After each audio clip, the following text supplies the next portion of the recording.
We are going to be in Matthew chapter 24, verses 36 through 44. If you would like to turn there.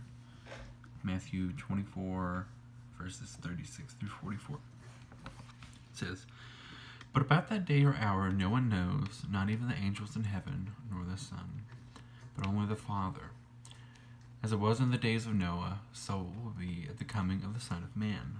For in the days before the flood, people were eating and drinking, marrying, and being given in marriage, up to the day Noah entered the ark. And they knew nothing about what would happen until the flood came and took them all away.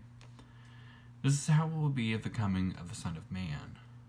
2 men will be in a field, one will be taken, and the other left. 2 women will be grinding with a handmill, one will be taken, and the other left. Therefore keep watch, because you do not know on what day your Lord will come. But understand this, if the owner of the house had known at what time of night the thief was coming, he would have kept watch and would have not let his house be broken into. So you also must be ready, because the Son of Man will come at an hour when you do not expect him."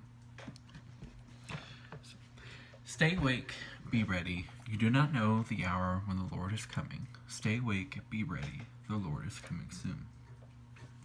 If you've been around any sort of children's choir during your time at church, you've likely heard this chorus sung out. It stems from this text. We can hear the children shouting and lots of clapping as we envision this happening in our sanctuaries. While the song is usually reserved for Advent, along with this text, it seems pretty relevant and where we've come to find ourselves in this time of great need. As you are very aware, we've been called to shelter in place and practice social distancing due to the COVID-19, also known as the coronavirus. Baylor campus has essentially been empty, and there are very few people in the streets, and in a way, Waco seems almost like a ghost town. And I don't want this to be some sort of weird apocalypse. Rather, I would like to focus on what it means to be ready. Many of my close friends know that I am a horrendously unprepared person when it comes to most aspects of my life, and this situation is no different. I had no clue of what this virus was until spring break rolled around. By the time I got back to Waco, everything was coming unglued. I had originally planned to do a big grocery trip whenever I got back, but by the time I was able to go to the store, many of the essentials had been long gone due to panic. My disposition to not take the virus seriously at first led to me being unprepared as I settled in for the long haul here at my apartment in Waco. As it turns out, Little Debbie snacks can only last you so long, and the lack of toilet paper left me severely worried. This situation is pretty typical of my life, where I end up in a little bit of a pickle by procrastinating the things that I need to do. This happens with papers, planning, projects, going to sleep, waking up on time, among many other things. Being ready is by far not my forte, but it's more than that. My being unprepared is rooted in something much deeper in my life. More often than not, I find myself being stuck in the past and thinking about all the things that I could have done differently with my time. I often feel stuck in the cycle of wanting to do and be more, but instead of living in the moment, I remain in my past mistakes, which continues this cycle. This unfortunately has also made its way into my religious life. I have a hard time keeping up with my devotional reading. I have a hard time praying and journaling. Often enough, I don't seem to notice the Spirit moving in my life because I'm thinking of a mistake or someone that I have overlooked. If the Lord were coming tomorrow, I don't think I would be very ready. So the question that comes to my mind is this: how do I live a life that is ready for the coming of the Lord? And how do all of you live your life so that you're prepared for God to come? How are we preparing for this reality?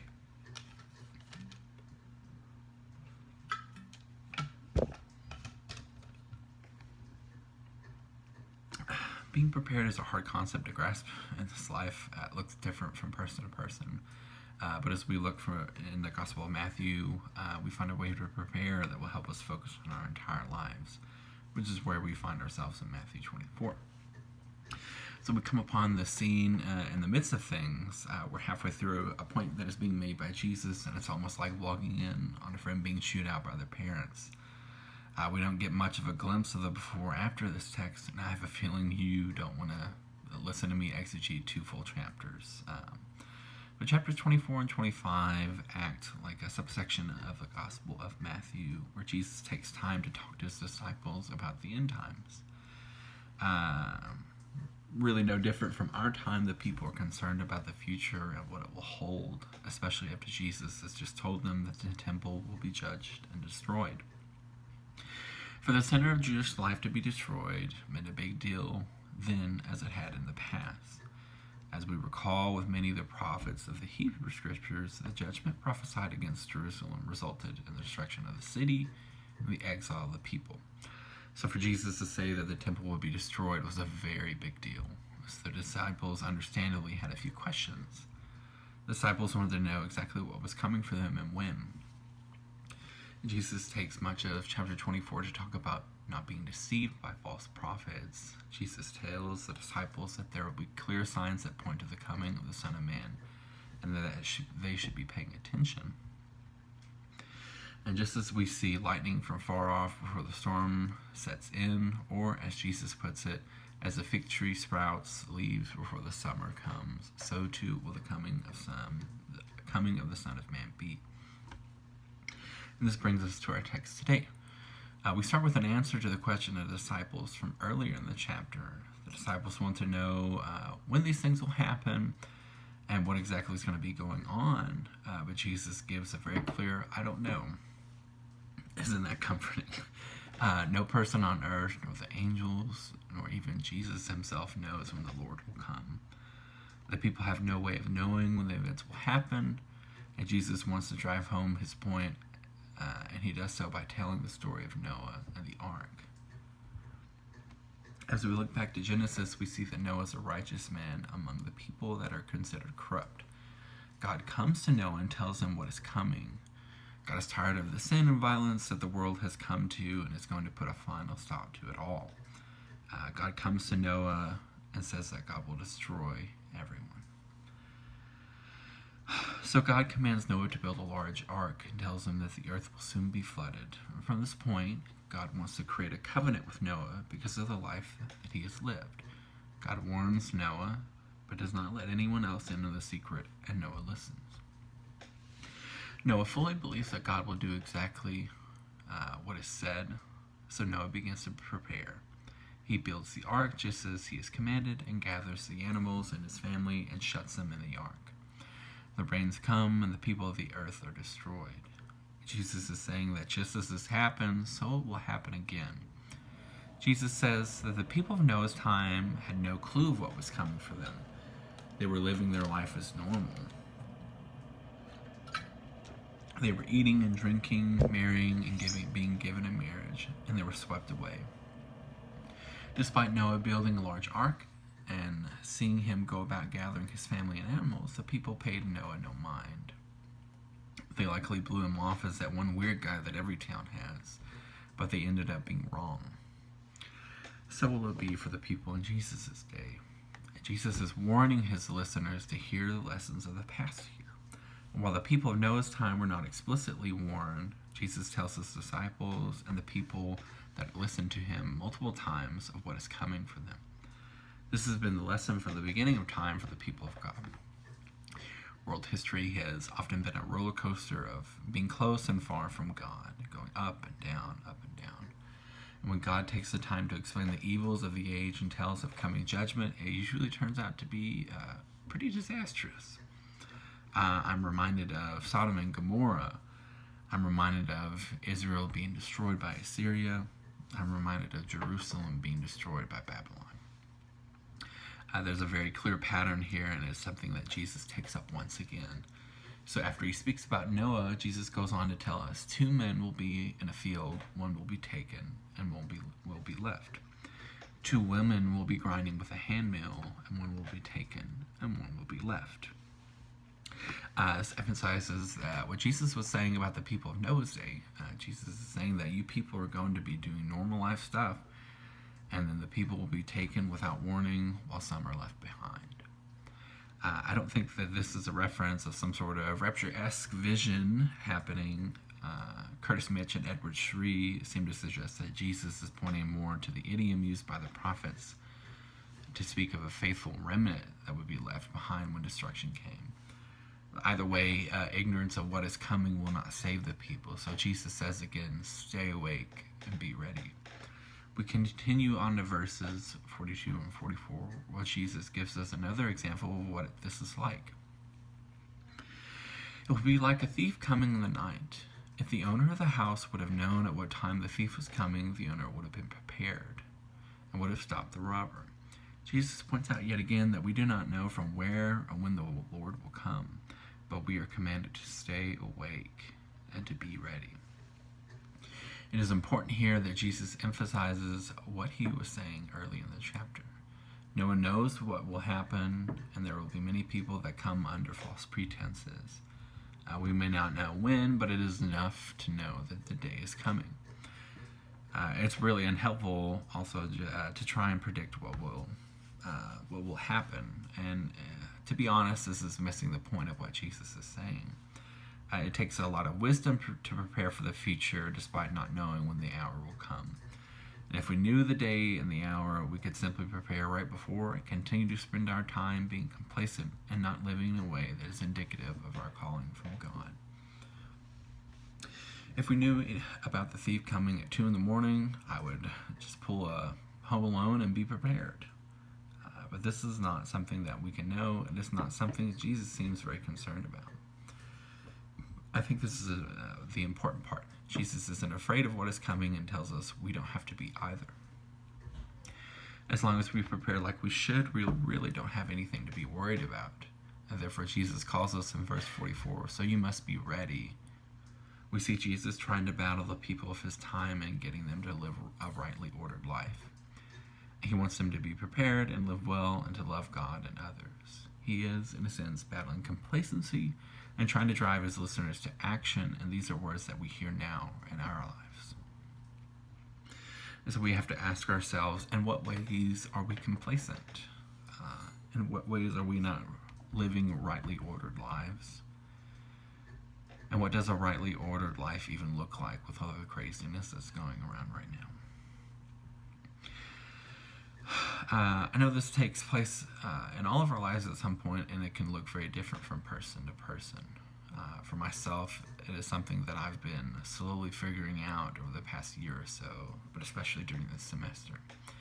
At the beginning of the semester, I began therapy with the Baylor Counseling Center. And if you haven't checked them out, I would highly recommend. It's free, and it's great. I wasn't sure what to expect for this journey. Much of my experience with therapy has been pretty limited or just not good at all. I was unsure if this would be a good fit or if this would actually do anything for me. But due to the urging of lots of different people and one really close friend in particular that sat down with me and talked with me about the importance of therapy, I ended up signing up and doing the entrance exams and was eventually able to start meeting with a counselor.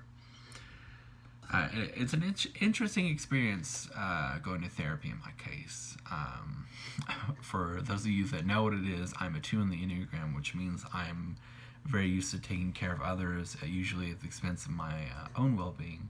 And while that sounds like a brag, it's actually taxing and unhealthy. So not a brag, it's something I need to work on. I'm not used to taking care of myself, let alone being selfish and having a relationship in which we focus solely on my issues.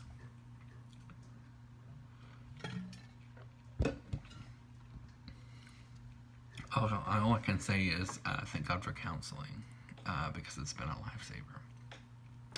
It's been a very good thing to be able to be selfish and work on myself. We've dealt greatly with the past few years after the death of my brother. To be honest, I thought that I had healed from everything that had happened. It had been 4 years since everything went down. But halfway through this semester, it became pretty clear that this was not the case. Whenever everything happened, I didn't have much of a chance to really work through the emotions that were going on. Whenever he died, I took a week off. went to his funeral, and then after that, I was back to doing schoolwork. And so, in order to survive and take care of all the things I needed, I numbed myself to everything and essentially began living on autopilot. My therapist explained it like this. It was like receiving a cut on the arm that needed attention to be healed, but in order to take care of this cut, it would require pain. The pain of cleaning it out, of being sewn up, of applying balms to help the healing process. This would be hard work, and it would take time, and it would hurt. So instead of going through this process, I ignored it. It was much easier to not deal with it and not have to experience any more hurt than I already had. But as the cut was left untended, it festered and became more of an issue than it could have been. And she suggested that if I kept ignoring it, that it would only get worse. So I had come to a crossroad. I could do the hard thing and start dealing with my emotions, or I could do the other hard thing and keep on like normal and ignore it. But that choice that I came down to was pretty indicative of where I've been the past couple of years. I've been floating through life, not really taking the time to be aware of everything around me. When I came across this passage, I was pretty deeply moved. It spoke to me in a way that not much has been able to for a while. As I connected with this passage, with what I had been learning in therapy, I realized I had not done a very good job about staying awake or being ready. I had not done a good job of being alert, and I needed to do better. And while it was really easy to wallow in my failures, Jesus offers me a more excellent way. And so just as my therapist told me that we were going to work through my emotions together, so Jesus comes alongside me to prepare me for a better way of living. And not just a cheap thing to get me into heaven, but a real transformative way to experience life in a way that is worthy of being called by God. And this is truly what I see in this text. Jesus pleads with us to be ready ourselves for whenever God might come. This is not just to save ourselves, but it leads to a life that is wholesome and full. It leads to love and wisdom. It's a hard journey, but God gives us courage on the way to our destination. It's about taking the gifts that God has given us and using them well. It is about living the life that God has set before us. So there's beauty in this realization that despite past traumas and mistakes, Jesus tells us to continue to be prepared, to try and work towards this, and that it's never too late. Jesus extends this call to all of us here and really to anyone that's listening. So my question is, where's this text meeting you? Have you been spending much time looking inside yourself and taking an inventory? And if you have, do you like what you see? Do you think that God likes what is there?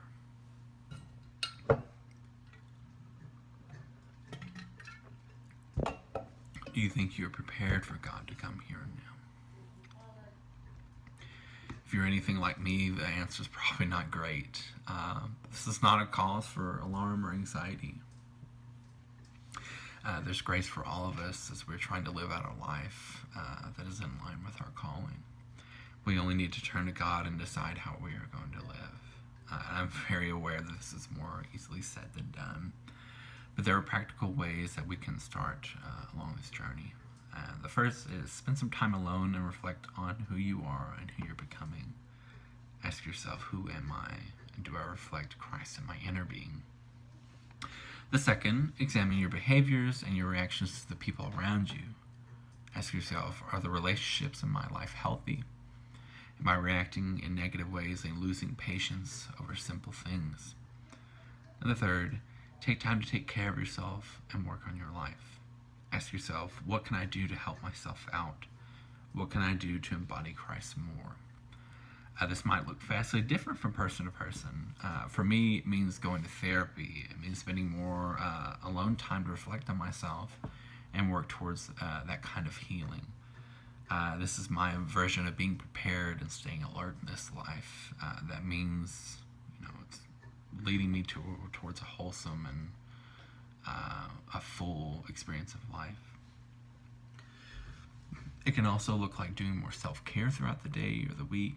It can mean having a heart-to-heart with a strained relationship and trying to reconcile and find common ground. It can mean doing something new and interesting to pull us out of complacency.